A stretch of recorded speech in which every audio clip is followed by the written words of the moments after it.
got to change the way services respond to men. Why is it hard to put others first instead of our own health? Losing a parent, losing your father is devastating, right?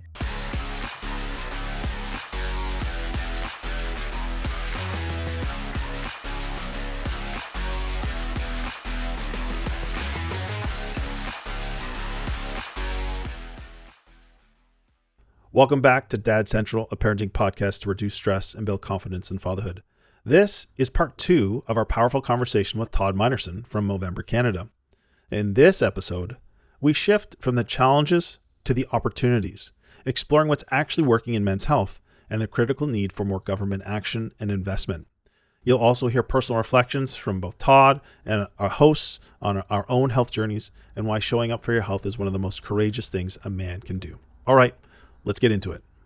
Can you maybe share more from the report on what those experiences might need to look like moving forward, or the reality of what some of those experiences are based on the stories in the report, and how we might want to see those shift to be more effective? Because as you said, that I can see how that would really touch the heart with the idea that men have been seeking this support, but it's not somehow working for them. Yeah. I mean, it's getting me like a little bit verklempt right now, to be honest, just even thinking about it. But it's a really excellent question, Drew, because we have to dig a little deeper to understand what that is. And so in terms of understanding it, there's more research to do for sure, but we've developed a program called Men in Mind that is working to help counselors and therapists understand better approaches to engaging men successfully in mental health care. And in some of that work, we're finding that the stuff that is a barrier for men are on our side as men ourselves, an inability or a difficulty in expressing what actually is wrong. It's maybe easier to talk about I'm working too much, or I'm not eating well, or I probably drink too much, or whatever the circumstance may be, than perhaps it is for us to talk about the pain or the trauma that might be behind that, or at the heart of that kind of, we call it maladaptive coping behavior, right? So more the symptoms than the root cause. Exactly. It's hard for guys to talk about it. It's harder for practitioners to get there as well, because we just kind of rub up against each other, right? Like, and don't really have that ability. Other things that we're learning, like, men feeling they aren't heard, or they're being rushed, or practitioners saying, well, I don't really know how to break through to this guy. I ask all the questions on the form here, but I'm not getting the answers, and I'm feeling like there's something more there, but I don't really know how. So there's like a can I pause for a second? Yeah. That really stood out to me. And maybe you just threw it out there, but I don't know what to do here. I asked all the questions on the form. Yeah. I mean, I see issues with that right away in terms of that's great, but you're dealing with a person. Yeah. So that's, and I don't want to get tripped up on that, but I have a feeling that might be some of the reality for some of the practitioners. And that's where this idea of, skilling or preparing or training practitioners to recognize and to approach this from a more effective way might be viable. So I apologize to interrupt, but to me, that really stood out to me. I'll share a little personal story here, because I think it's important for us to do that kind of stuff, right? Like, I had a point in my life where I had some people around me really say, you need to get some help. You got a lot going on. You don't seem well. You need to talk to somebody. I went to a few different places to try to find out what would be right. I did, I had one of those moments, the kind of light from the clouds kind of moments in one of these things. And you know what, Drew, it was around a form. Right? The intake person was like going through this form with me and asking me a bajillion questions. And I was answering them, as honestly as I could.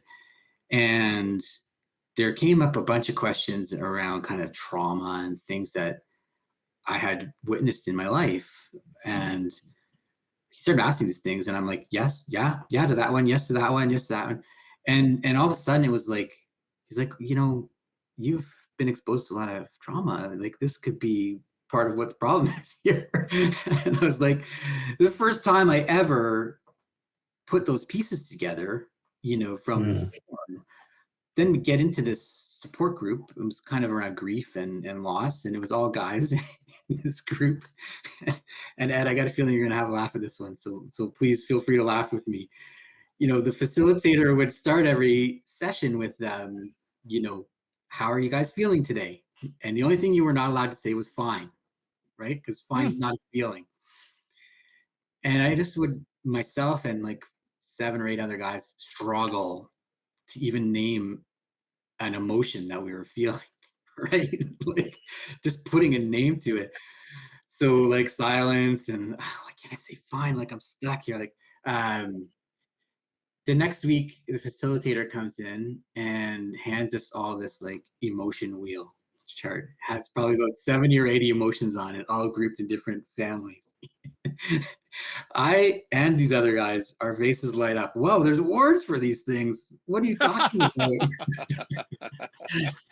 There's words for these things that I'm feeling. This is incredible. Like, wow. And then you couldn't get guys to shut up about how they felt, right? So there's a form that was a blunt edge tool to kind of get me at least pointed in the right direction. But then that facilitator really went the extra mile to understand men's needs and starting to talk about it, which was amazing for me in a weird way. So anyways, I don't share that story often a lot. So there you go, Dad Central fans and family.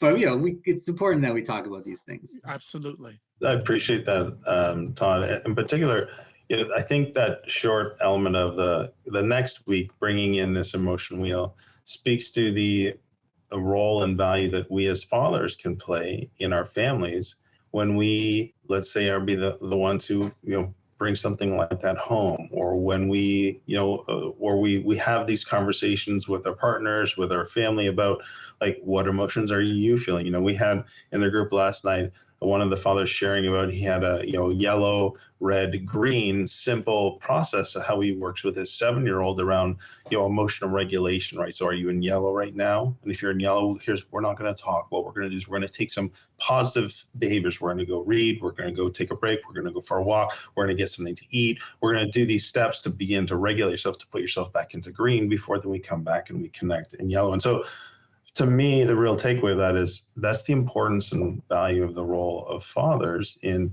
normalizing this conversation that brings up these real emotions that we all experience because we're human.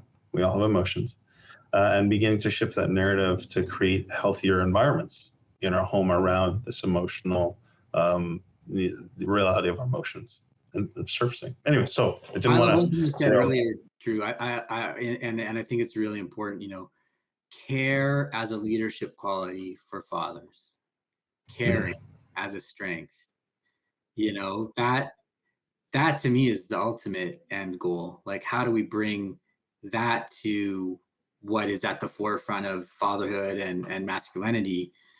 And it's not a throw the baby out with the bathwater kind of thing. Like, all of those ideas around fatherhood and masculinity, some of them are amazing. There's nothing wrong with being ambitious. There's nothing wrong with being, proud and all those kinds of good things. They can have a shadow side if they're not done with care, if they're not done with compassion and with empathy. And I loved how you said that in our pre-chat a little bit around, care as a leadership quality for fathers. I love it.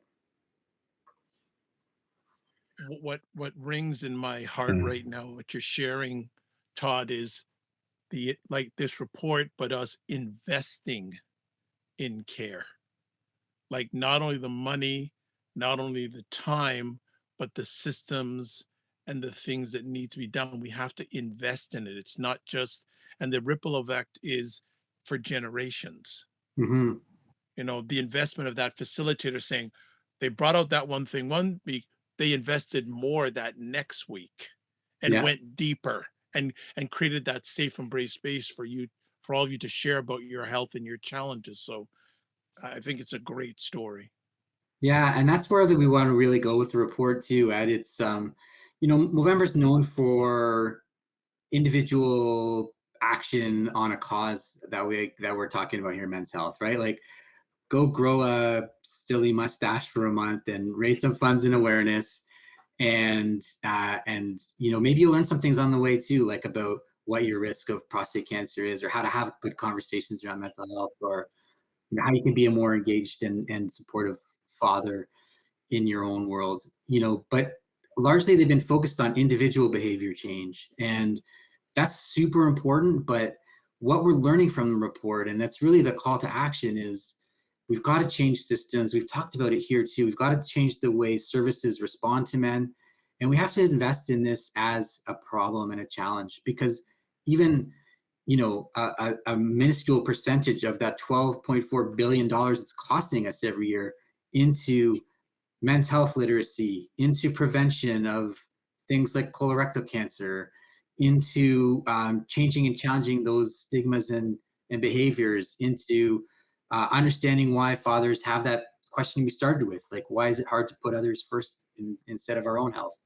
Those are all things that are going to invest in our own wellness, the care of our partners, our kids, our communities, and in the future. So it's not something that we used to say one follicle at a time. You can't do that kind of stuff one follicle at a time. You're going to need politicians and decision makers and governments to come to the table, come up with a plan to invest and find synergies and efficiencies to help better health outcomes, because at the end of the day, we're losing too many men still prematurely.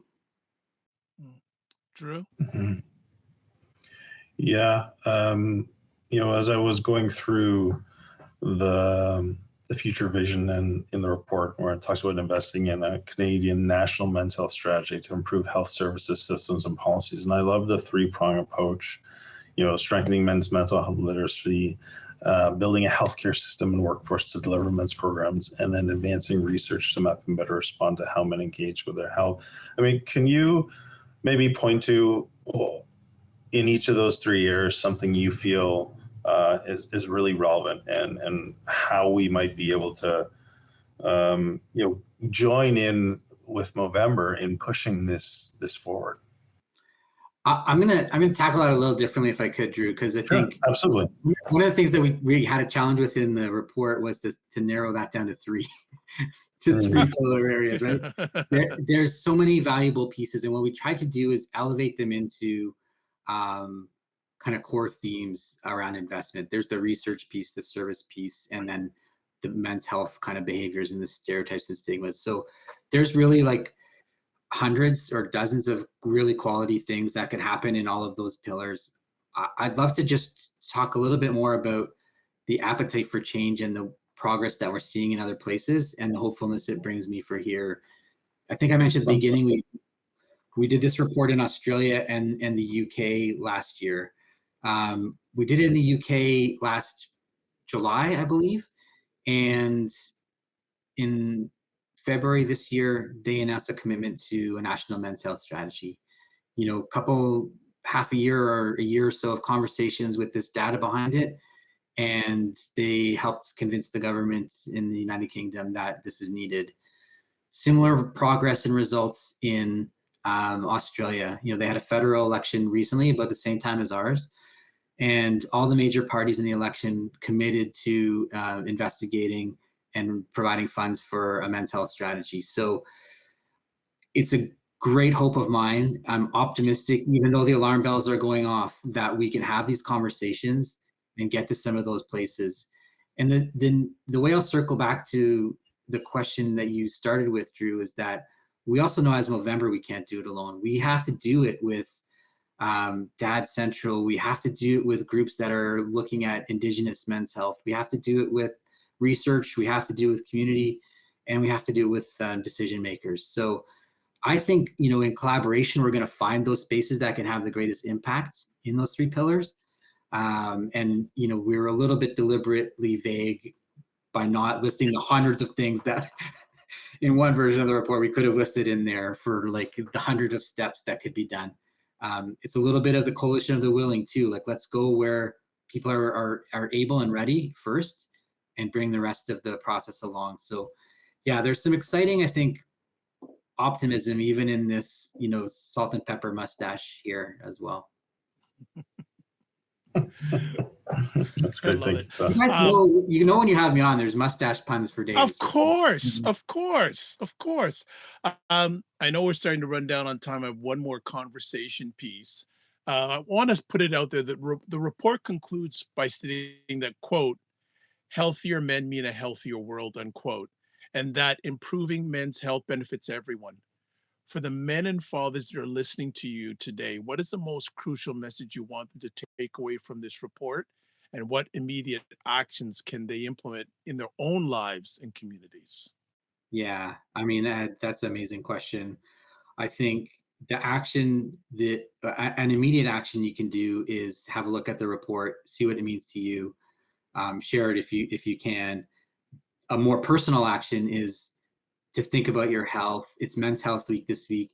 If you're a man out there who has been delaying care for some reason, it's my deepest hope that this gives you the courage and the conviction to go and start addressing that, to start taking care of business.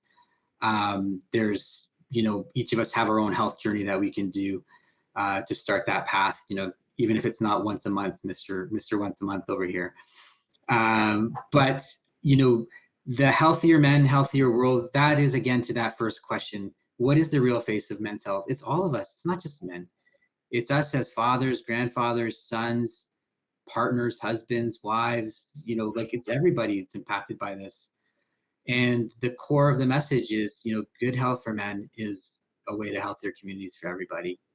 And that's something that we've really taken as our North Star at Movember now, as we've evolved into our kind of coming up to 20 years here in Canada. So yeah, it's a message that we all have a role to play, and we can all do it, whether it's personal or, society wide.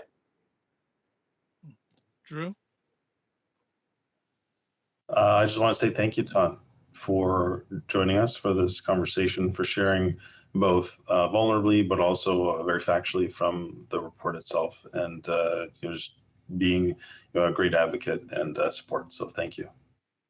Well, and right back at both of you and Dad Central. It's an honor to stand beside you folks on this stuff, and I hope it's the start of more and more together, because it's overdue, and we owe it to ourselves and to the guys in the world that we care about. 100%. And where's the best place people can get in touch with Movember? What are the best places? Movember.com, Movember.ca on Twitter, Movember on Instagram. I'm not on the TikTok. I'm too old for that business, so I think we're on there too. I know you guys are going to put a link to the report in this podcast, and it would be a great honor for us to have people have a look at it and share what they think about it. Well, Todd, I want to say it's a blessing and honor. We've known each other for a little bit now, and it was worth the wait. We've tried a few times to get you on, and the alignment finally happened. So I want to say to you, the Movember team, your family, and all men, fathers, male caregivers, and families around the world, don't just manage your time, manage your energy, and remember to give yourself grace. Love Thank you it. so much. All right. Be well. Thanks, gentlemen. Thanks, Todd. Drew, any takeaways? Your health is important. Take care of it so you can help take care of your family. It's my takeaway. My takeaway is that health is bigger than you, Dad. It's bigger than you. That's all I got to say. It's bigger than you. So as we finish up, as always, I want to say thank you to everyone. Both of us want to say thank you to everyone watching this or listening to this. As always, just don't manage your time, manage your energy. Remember to give yourself grace, and we'll see you soon. Thanks very much, and take care.